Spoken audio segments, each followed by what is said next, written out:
পবিত্র ঈদুল আজহার দিন যতই ঘনিয়ে আসছে, গাইবান্ধার স্থায়ী ও অস্থায়ী হাটবাজারগুলোতে ততই যেন ভিড় বাড়ছে। গাইবান্ধা সদর উপজেলার হাট লক্ষ্মীপুরে কোরবানির গরু ছাগল ক্রয় ও বিক্রয় করতে আসা সাধারণ হাটুরা যেন জাল টাকার কারবারি অসাধু কোনো চক্রের হাতে পড়ে সর্বশান্ত না হয়, সেজন্য র্যাব ১৩ গাইবান্ধা ক্যাম্পের পক্ষ থেকে কোরবানির পশুর হাটগুলোতে জাল টাকা শনাক্তকরণ মেশিন সহ সাপোর্ট সেন্টার বসিয়েছেন। বিস্তারিত জানাচ্ছেন গাইবান্ধা থেকে শাহজাহান সিরাজ।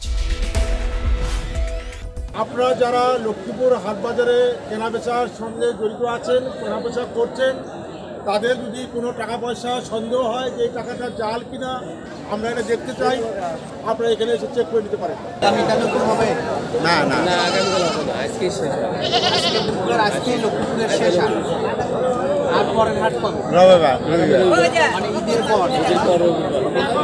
গাইবান্ধা সদর উপজেলার হাট লক্ষ্মীপুর, মূলত এই হাট লক্ষ্মীপুরে সপ্তাহে বুধবার এবং রবিবার করে হাট বসে। সে তুলনায় আজকে কিন্তু এই হাট ঈদের আগে, পবিত্র ঈদুল আজহার আগের এইটাই শেষ হাট। এবং গরু ছাগল যে উঠেছে, গরু কিন্তু এখানকার যারা ক্রয় করেন তাদের কাছ থেকে ৬০০ টাকা নেওয়া হয়।